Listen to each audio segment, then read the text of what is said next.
2 years ago this month, the Somali-based al-Shabaab militant group attacked a university in Kenya's northern town of Garissa, killing 148 people. 142 of these were university students.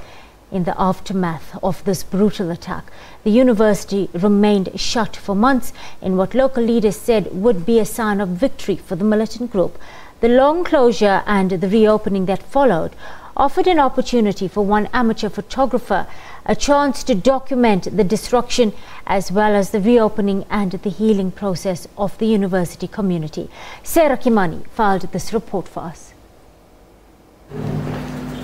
Eduardo Moreno introduces his first photo exhibition to a quiet audience, mainly made up of his colleagues at the United Nations offices in Nairobi. I wanted to show you that a student with a book will not be willing to take a gun. Nothing unusual about that until you take a look at the work on exhibit and talk to the amateur photographer who works as a researcher on sustainable cities. So did the UN fund you to go to? Not at all. I paid myself.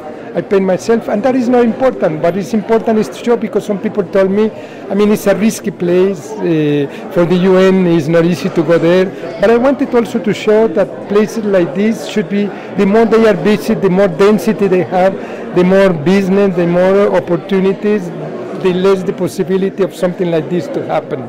Garissa University College is the first institution of higher learning in the north of Kenya, a frontier to Somalia. When the attackers linked to the Somali-based al-Shabaab militant group raided the university, they killed 148 people, among them 142 students. I wouldn't want that to happen to anyone who's a student or any human being for that matter.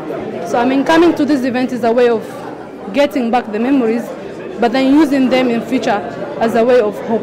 Moreno uses color to contrast the events following one of the worst terror attacks on Kenyan soil.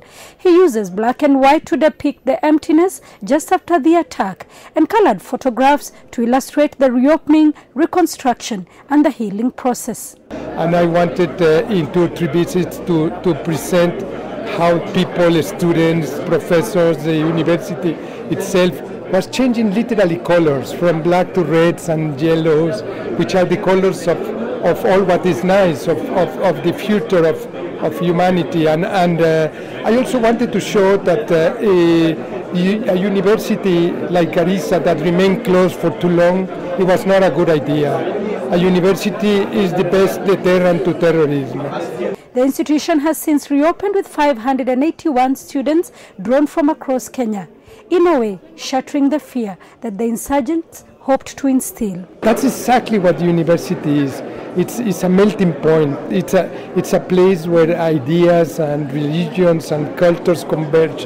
And this convergence is fundamentally a very important story to show. The exhibition will run at the UN offices in Nairobi until the end of this month. Kimani, SABC News, Kenya.